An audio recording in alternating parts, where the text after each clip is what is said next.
Good morning. नमस्कार दोस्तों, nursing planet के ऑनलाइन प्लेटफॉर्म पर आप सभी का हार्दिक स्वागत है। और जैसा कि आप सभी को पता है कि खुशखबरी आ चुकी है, और खुशखबरी है सभी जीएनएम और बीएससी नर्सिंग करने वाले स्टूडेंट्स के लिए, क्योंकि आ चुका है उत्तर प्रदेश लोक सेवा आयोग की तरफ से स्टाफ नर्स सीधी भर्ती का आवेदन।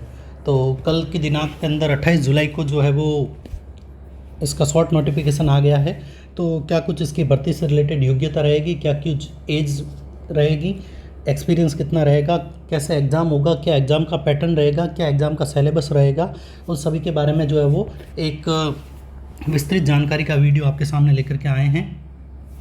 तो आप सभी जो है वो इस वीडियो के माध्यम से जान सकेंगे कि किस प्रकार से जो है वो आपको इस एग्ज़ाम की तैयारी करना है और किस प्रकार से आपको जो है फॉर्म को फिलअप करना है। कल से नोटिफिकेशन आया था, तभी से सभी के मैसेज आ रहे हैं कि एक एग्ज़ाम होंगे या 2 एग्ज़ाम होंगे, एग्ज रिलैक्सेशन क्या रहेगा, सारी की सारी चीज़ों से रिलेटेड क्यूरी आ रही थी।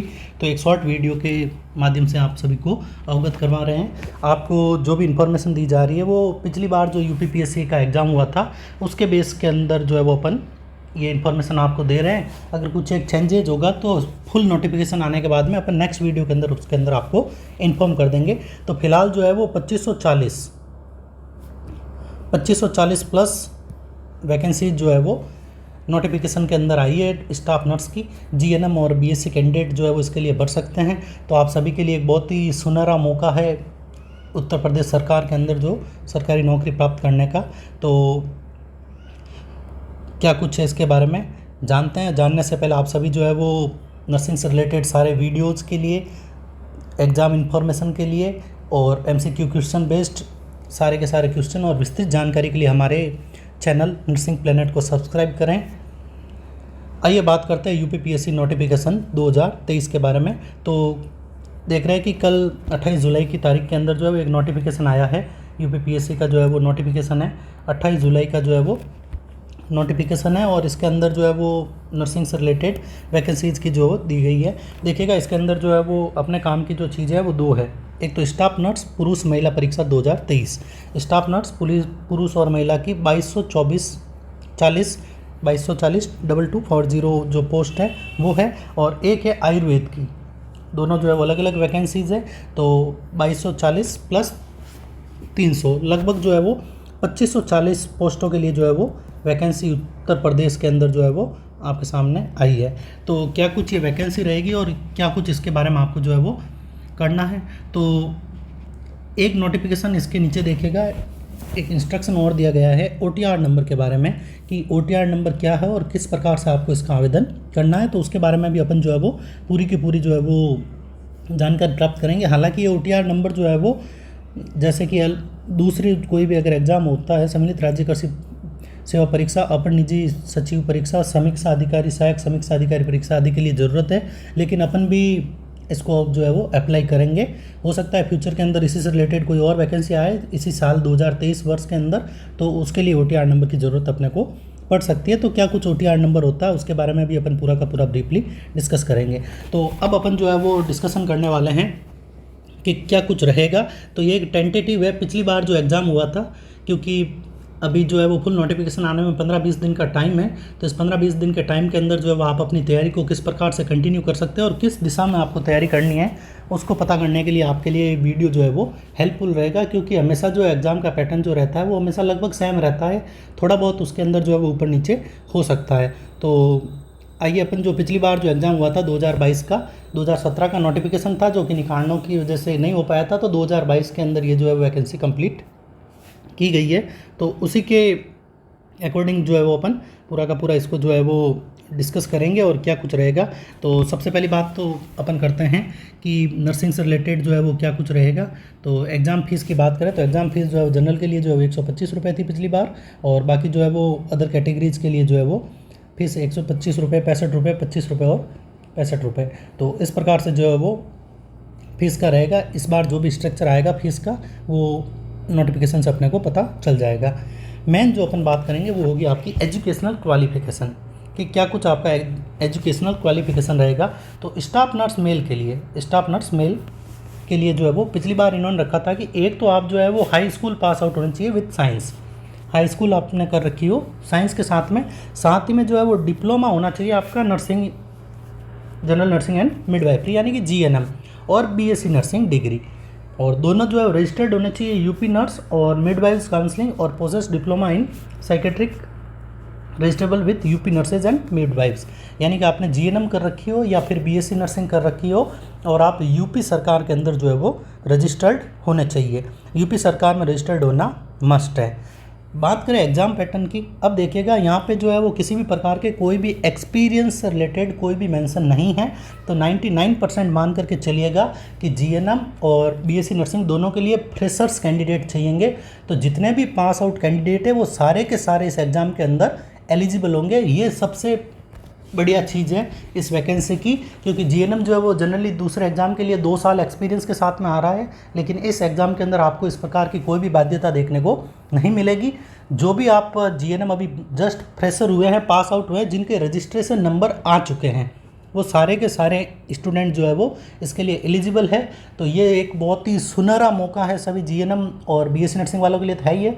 जीएनएम नर्सिंग स्टूडेंट्स के लिए ये सबसे सुनहरा मौका है कि जल्दी से जल्दी जो है वो जॉब जो है वो प्राप्त करें। तो फर्स्ट वन अपन ने बात की है अबाउट द क्वालिफिकेशन। तो क्वालिफिकेशन के बारे में अपने को पता चल ही गया है कि आपको जो है वो 12 विथ साइंस और जीएनएम या फिर बीएससी नर्सिंग के अंदर जो है वो एनरोल होना जरूरी है। बात करें एज की कि एज लिमिट कितनी होनी चाहिए, तो एज में आपको घबराने की ज़रूरत नहीं है। एज लिमिट जो है वो 14 ईयर, 40 साल एज लिमिट तक जो है इसमें इंक्लूडेड है। और उम्मीद है कि जो वीडियो देख रहा है वो 40 साल से ऊपर होने के चांसेस बहुत ही कम हैं। बात करें अपन एग्ज़ाम की, तो इसके अंदर जो है आपको 2 एग्ज़ाम देखने को मिलेंगे। एग्ज़ाम सेक्शन में अगर बात करेंगे तो 2 एग्ज़ाम आपको मिलेंगे। फर्स्ट एग्ज़ाम जो होगा वो होगा आपका प्रीलिम्स एग्ज़ाम, प्रीलिम्स एग्ज़ाम, और सेकंड होगा इसका मेन एग्ज़ाम। पिछली बार के पैटर्न की अपन बात करें तो पिछली बार के पैटर्न में 2 एग्ज़ाम थे, एक था आपका प्रीलिम्स एग्ज़ाम और सेकंड वन जो था आपका था मेन एग्ज़ाम। अब ये क्या है, तो पहले सारे के सारे कैंडिडेट जो है वो प्रीलिम्स एग्ज़ाम के लिए जो है वो क्वालिफाई होंगे और जो प्रीलिम्स निकाल लेंगे वही कैंडिडेट जो है वो मेन एग्ज़ाम को दे पाएंगे। तो क्या कुछ रहेगा इन दोनों का सिलेबस और क्या कुछ रहेगा उसके बारे में अपन डिस्कशन करेंगे। तो एज लिमिट हो गया आपका, और बात करते हैं नेक्स्ट वन एग्ज़ाम पैटर्न की कि क्या कुछ आपका जो है वो एग्ज़ाम पैटर्न रहेगा। तो एग्ज़ाम पैटर्न से रिलेटेड अपन देखेंगे कि फर्स्ट वन जो है वो अपन बात करेंगे मेन एग्ज़ाम की। तो मैं देखिएगा प्रीलिम्स एग्ज़ाम आपके सामने जो प्रीलिम्स है उसके रिलेटेड एग्ज़ाम के बारे में अपन देख रहे हैं। तो जब एग्ज़ाम प्रीलिम्स होगा तो इसके अंदर जो है वो आपके टोटल जो क्वेश्चन रहेंगे वो रहेंगे 170 क्वेश्चन। टोटल 1 क्वेश्चन रहेंगे 170 क्वेश्चन, जिसके अंदर जो है वो आपके जनरल नॉलेज के रहेंगे 30 क्वेश्चन और जनरल हिंदी के रहेंगे 20 क्वेश्चन और मेन नर्सिंग सब्जेक्ट के जो है वो आपके रहेंगे 120 क्वेश्चन, यानी कि 50 क्वेश्चन अदर रहेंगे 170 में से और 120 क्वेश्चन जो है वो आपके रहेंगे नर्सिंग के। पिछली बार जो एग्ज़ाम का पीरियड टाइम था वो 2 घंटे का टाइम था, 2 घंटों में 170 क्वेश्चन थे और टोटल मार्क्स थे वो 85। अब देखिएगा टोटल 100 मार्क्स का आपका जो है वो प्रीलिम्स एग्ज़ाम होगा, जिसमें से जो 85 मार्क्स तो आपको पता चल गया है। यहाँ पे हर एक क्वेश्चन के लिए जो है वो 3 मार्क्स दिए जाएंगे, सॉरी 3 मार्क्स नहीं दिए जाएंगे। टोटल जो है वो 100 मार्क्स का आपका एग्जामिनेशन होगा, जिसमें से 85 मार्क्स जो है वो आपको मिलेंगे एग्ज़ाम के थ्रू और 15 मार्क्स मिलेंगे उन कैंडिडेट्स को जो ऑलरेडी यहाँ पे लगे हुए हैं या फिर ऑलरेडी जो है वो यूपी सरकार में पोस्टेड है। 100 मार्क्स में से आपके 85 मार्क्स तो आपको मिलेंगे एग्ज़ाम के थ्रू, 85 मिलेंगे एग्ज़ाम के थ्रू। बाकी आपका बचा है 15। तो ये 15 नंबर उनको मिलेंगे जो यूपी सरकार के अंदर जो है वो कॉन्ट्रेक्चुअल बेस में सीएचओ के रूप में या फिर अन्य किसी वैकेंसी के रूप में जो है वो कार्यरत है और वो जो है वो अपना कंट्रीब्यूशन दे रहे हैं। अब देखिएगा अगर कोई सीएचओ ज्वाइन किया है और सीएचओ को ज्वाइन किए हुए अगर 1 साल हो गया है तो उसको 3 नंबर जो है बोनस के रूप में दिए जाएंगे। मैक्सिमम 5 ईयर तक का जो एक्सपीरियंस होगा और 15 नंबर तक जो है वो उसको दिए जाएंगे। तो 85 और 15 मिला करके जो है वो 100 मार्क्स की एक जो कट ऑफ जारी होगी। तो उम्मीद है कि आपको ये समझ में आ गया होगा। तो जनरल नॉलेज के 30 क्वेश्चन, जनरल हिंदी के 20 क्वेश्चन और मेन सब्जेक्ट नर्सिंग के 120 क्वेश्चन आएंगे और 15 नंबर जो है वो एक्सपीरियंस से रिलेटेड आपको देखने को मिलेंगे। ये सारे के सारे आपके ऑब्जेक्टिव टाइप यानी कि ऑप्शनल क्वेश्चन होंगे, जिसके अंदर जो है वो ऑप्शन अपने को देखने को मिलते हैं। बात करें इसका जो सिलेबस क्या रहेगा, तो सिलेबस के अंदर पहले जनरल नॉलेज की बात करें तो वही history of India and Indian national movement कि भारत का इतिहास और भारत के अंदर जो भी योजनाएं चल रही है उनका क्या कुछ रहेगा। जियोग्राफी से related social economical geographical India क्या कुछ है, कहाँ किसकी राजधानी क्या है, क्या कौन किसके सटा हुआ राज्य है, किसकी राज्य की बॉर्डर कहाँ लगती है, उससे रिलेटेड सारी चीज़ें। Indian polity governance constitute political system Panchayati Raj and public क्या कुछ पंचायती राज अधिनियम है और क्या कुछ इसके थ्रू जो है वो अपन देश का जो है वो ढांचा किस प्रकार से चल रहा है उनके बारे में जो अपन पूरा का पूरा देखेंगे। पॉलिसीज है, राइट्स है, क्या कुछ अधिकार है, पेशेंट का क्या अधिकार है, जनरल ह्यूमन का क्या अधिकार है, ह्यूमन राइट्स के बारे में पूरा पूरा। Economy and social development, current events of national and international importance, हाल ही में जो भारत सरकार द्वारा या पूरे अंतर्राष्ट्रीय स्तर पर जो भी प्रोग्राम वगैरह हुए हैं उन सब से रिलेटेड चीज़ें। इंडियन एग्रीकल्चर, भारतीय कृषि से related, and general science, normal general science जो अपन 10th तक की जो साइंस होती है उससे रिलेटेड कोई भी क्वेश्चन आपको पूछा जा सकता है। और मैथमेटिक्स, गणित के जो क्वेश्चन आएंगे up to class 10th level, 10वीं तक के जो क्वेश्चन आपको देखने को मिल सकते हैं। तो ये जो है वो आपका फर्स्ट वन सेक्शन है और इस सेक्शन से रिलेटेड आपके 30 नंबर के जो है वो क्वेश्चन अपने को देखने को मिलेंगे। नेक्स्ट वन बात करते हैं अपन जनरल हिंदी। हिंदी में विलोम शब्द, वाक्य वर्तनी शुद्धि, यानी कि आपको किसी शब्द को किस प्रकार से शुद्ध रूप से लिख सकते हैं वो, अनेक शब्दों के एक शब्द, पर्यायवाची शब्द से रिलेटेड, तत्सम एवं तद्भव शब्द, विशेषण पर्यायवाची शब्द। तो ये सारे के सारे जो आपके हो जाएंगे। तो ये तो आपके हो गए 20 के, तो 20 और 30 50 के हो गए। बात करेंगे अपन 120 नंबर और सबसे इम्पोर्टेंट चीज़ नर्सिंग की, कि नर्सिंग से रिलेटेड जो है वो क्या आपको देखने को मिलेगा। तो नर्सिंग में फर्स्ट वन आपको जो देखने को मिलेगा एनाटॉमी एंड फिजियोलॉजी, तो इसमें सारे सिस्टम के बारे में, और सबसे इम्पोर्टेंट सारे एग्ज़ाम की जो है वो बैकबोन फंडामेंटल ऑफ नर्सिंग। याद रखिएगा आजकल जितने भी पैटर्न चल रहे हैं एग्जाम में सारे के सारे फंडामेंटल बेस्ड क्वेश्चन उनके अंदर पुटअप हो रहे हैं और प्रोसीजर से रिलेटेड क्वेश्चंस इसमें देखने को मिलते हैं।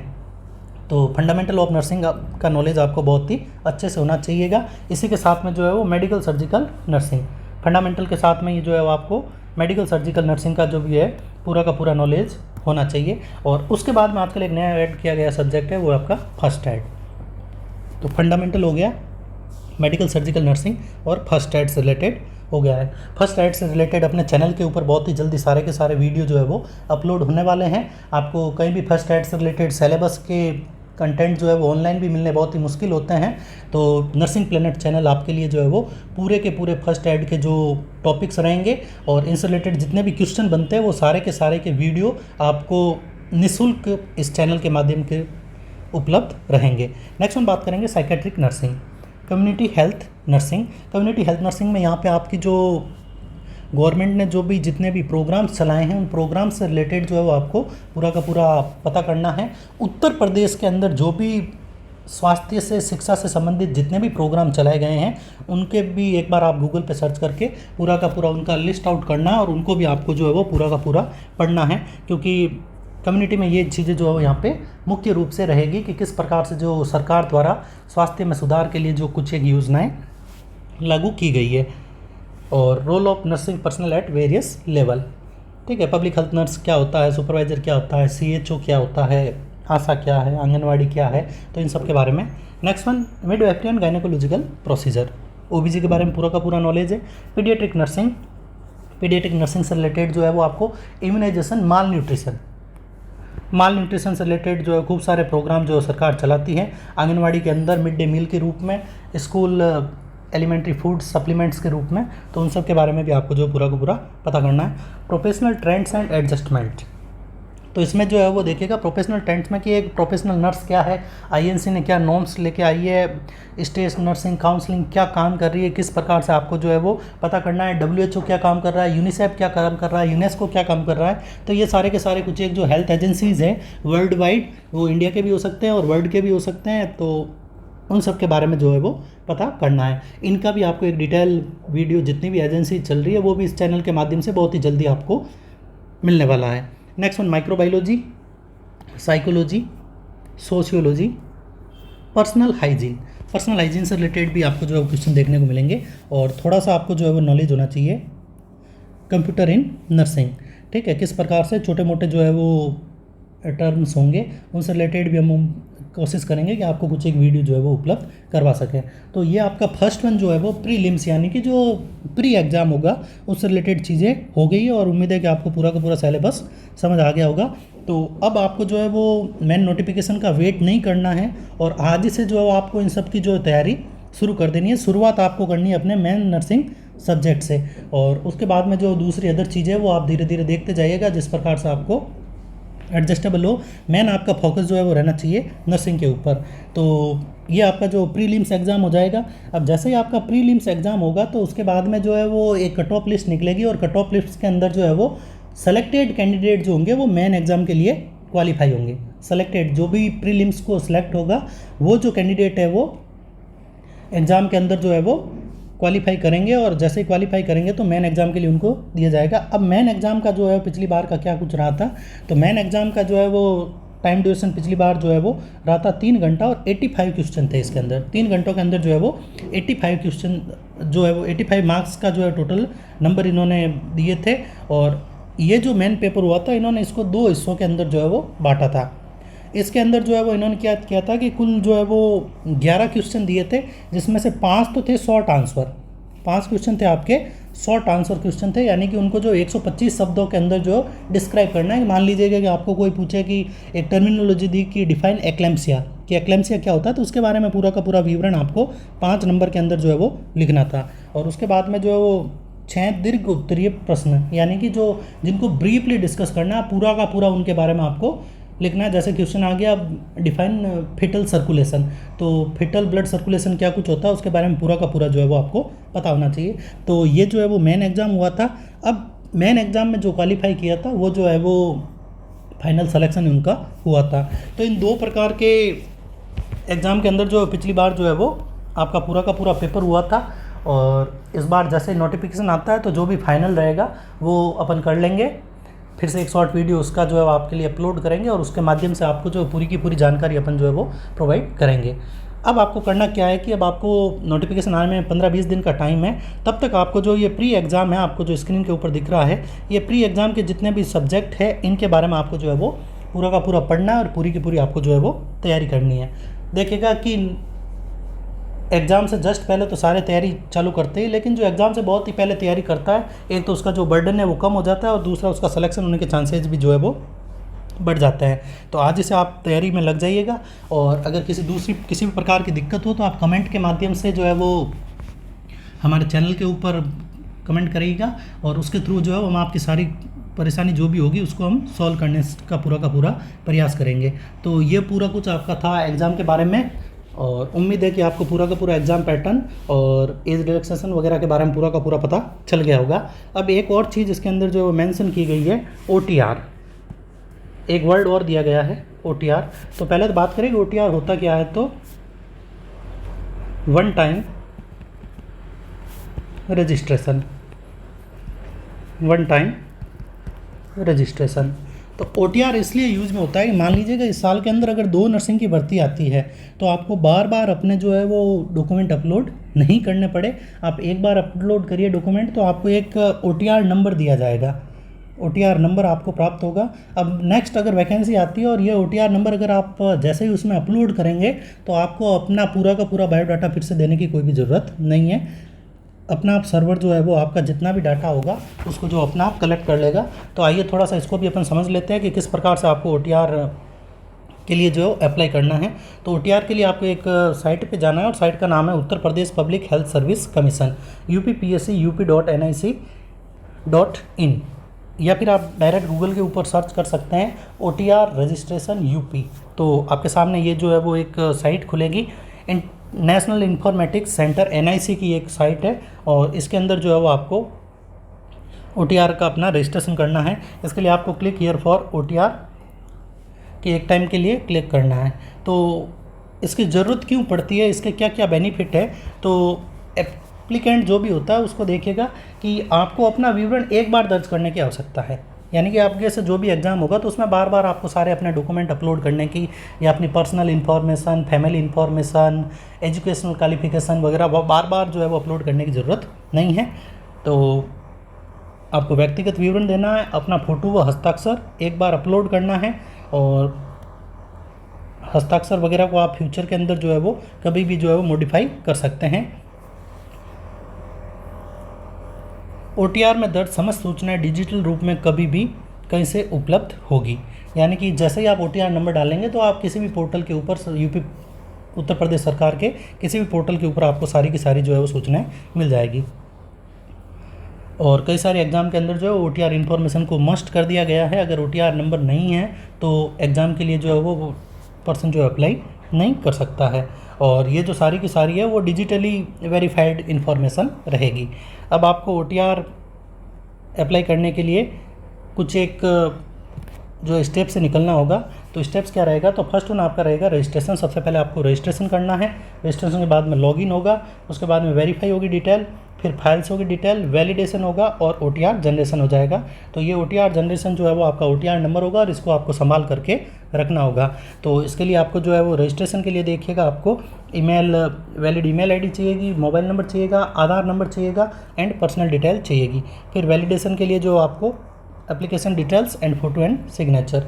तो ये सारी की सारी जो है वो चीज़ें आपको डालनी है। अब आपको और क्या क्या देना है, तो एप्लीकेंट का ईमेल आईडी और मोबाइल नंबर, एप्लीकेंट का name, gender and category, applicant's father's name and mother's name, applicant date of birth and domicile state. तो ये सारा का सारा जो है वो आपको ई फॉर्म के अंदर जो है वो भरना है। फिर जो लॉगिन होगा आपका, साइनअप या फिर लॉगिन, पहले साइनअप होगा और साइनअप जैसे ही हो जाए उसके बाद में आपको जो है वो लॉगिन करना है। और लॉगिन करने के बाद में जो है वो आपको सारी की सारी जो डिटेल है वो भरनी है और अपना फ़ोटो जो है वो इसी कॉलम के अंदर एंड सिग्नेचर जो है वो अपना आप यहाँ पे प्री लोडेड हो जाएंगे। और उसके बाद में आप रजिस्ट्रेशन करने के बाद में सारी की सारी स्क्रीन के ऊपर दिखाई दे रही है जितनी भी, वो सारी चीज़ें जो है दर्ज करनी है और उसके बाद में आपको जो है वो रजिस्टर इसके लिए कर देना है। तो ये जो है वो आपका पूरा का पूरा जो है वो रहेगा आपका OTR नंबर से रिलेटेड कि किस प्रकार से आपको जो है वो OTR नंबर को प्राप्त करना है। तो उम्मीद है कि वीडियो आपको पसंद आया होगा और एग्ज़ाम से रिलेटेड पूरी जानकारी के लिए और पूरी की पूरी सिलेबस से रिलेटेड ऑल चीज़ों के लिए आप जो चैनल को सब्सक्राइब करिए, शेयर करिए और जितने भी आपके GNM के BSc नर्सिंग के साथी हैं उन सबके साथ में इसको शेयर करिए, जिससे कि अधिक से अधिक लोग जो है वो जानकारी प्राप्त कर सकें। और बहुत ही जल्दी इस चैनल के माध्यम से आपको जो है वो सारे के सारे वीडियो जो है वो अपलोड कर दिए जाएंगे। और आपको किस प्रकार से UPSC एग्ज़ाम की, UPPSC एग्ज़ाम की जो है तैयारी करनी है उससे रिलेटेड जानकारी के लिए हमें इससे जुड़ते रहिए। धन्यवाद।